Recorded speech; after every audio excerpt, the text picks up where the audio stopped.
আমারে খাওন দেয় না দুই বেলার। কি বলে আন্দোলনের সময় হেলমেট পইরা, মাথায় হেলমেট পইরা, হাতে লাঠি নিয়ে, পিস্তল নিয়ে কারা মারছে? আমি যদি এইখান থেকে ওই মোড় পর্যন্ত যাই, পল্টনের মোড় পর্যন্ত যাই, আমি যদি বেশি আগাইতে যাই, দেখা যাবে আমার গুলিও করে ফেলতে পারে। সো আমার নিরাপত্তা আসলে কতটুকু আছে ভাই আমি জানি না। আমার দাবি হলো কোটা সংস্কার করা। আমার বিটিভিতে আগুন দিয়ে আমার কিছু আসবে যাবে না ভাই। বিটিভি আমারে খাওন দেয় না দুই বেলার যে আমি তার ঘরে গিয়ে আগুন দিব। আর আপনার এই মেট্রো রেলের সিসিটিভি ক্যামেরার ফুটেজ তো দেখলাম, ইন্টারনেট বন্ধ ছিল, এখন দেখতেছি ফুটেজ তো দেখতেছি। ফুটেজের ভিতরে হেলমেট পরা কতগুলো ছেলে পেলে ঢুকে গেছে। হেলমেট কারা পরছে? ইসের সময় কি বলে আন্দোলনের সময় হেলমেট পইরা, মাথায় হেলমেট পইরা, হাতে লাঠি নিয়ে, পিস্তল নিয়ে কারা মারছে সবাই জানে। তারপর দেখছি কি ছোট ছোট 10-12 বছরের ছোট ছোট বাচ্চা, এরা মেট্রো রেলের যে স্টেশন সেটা ভেঙে ফেলতেছে লাঠি দিয়ে, ইট দিয়ে।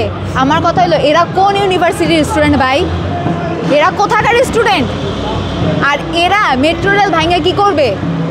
আমি একজন স্টুডেন্ট, আমি আন্দোলন করতেছি ঠিক আছে, কিন্তু আমি আমার বাসার থেকে এই পর্যন্ত আসতে মেট্রো রেলই ইউজ করি।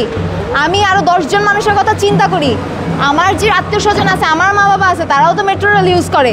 আমি তো তাদের ক্ষতি করব না, কারণ আমি একজন সচেতন নাগরিক হিসেবে আমি কখনো মানে রাষ্ট্রীয় যে ব্যাপার স্যাপারগুলো বা রাষ্ট্রীয় যে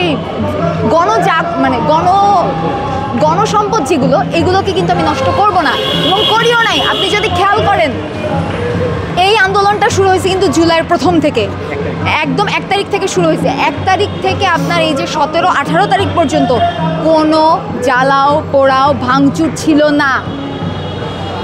19 তারিখে কি এমন হয়ে গেল যে আমাদের ভাঙচুর করতে হবে? ওই তো 18 তারিখে কেন আমার এইসব ভাঙচুর করতে হবে? মানে কি এমন হয়ে গেল আমার যে আমার ডাটা সার্ভারে গিয়ে আগুন দিতে হবে? কোনো লজিক আছে এর ভিতরে? কোনো লজিক নেই। তাহলে এটা কে করতেছে? আমি যদি এইখান থেকে ওই মোড় পর্যন্ত যাই, পল্টনের মোড় পর্যন্ত যাই, আমি যদি বেশি আগাইতে যাই, দেখা যাবে আমার গুলিও করে ফেলতে পারে। সো আমার নিরাপত্তা আসলে কতটুকু আছে ভাই আমি জানি না। আর দেশের নিরাপত্তা যদি বলি, আপনারা হয়তো জানেন যে ওই বাচ্চাটার কথা, যে ছাদে খেলা করতেছিল, গুলি এসে মাথায় লেগে হসপিটালে নিয়ে যাওয়ার পর মারা গেছে। আমি এক স্টুডেন্টকে পড়ে, আমার স্টুডেন্টের মার কলিগের বাসা 5 তলায়, হেলিকপ্টার থেকে গুলি এসে সেই বাচ্চার মাথায় লেগে স্পট ডেড। এইটাকে আপনি কিসের নিরাপত্তা বলবেন?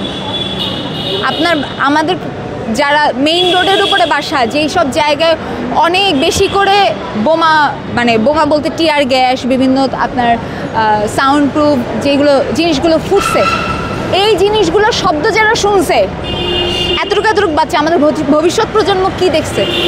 ওরা তো ট্রমার ভিতর চলে গেছে।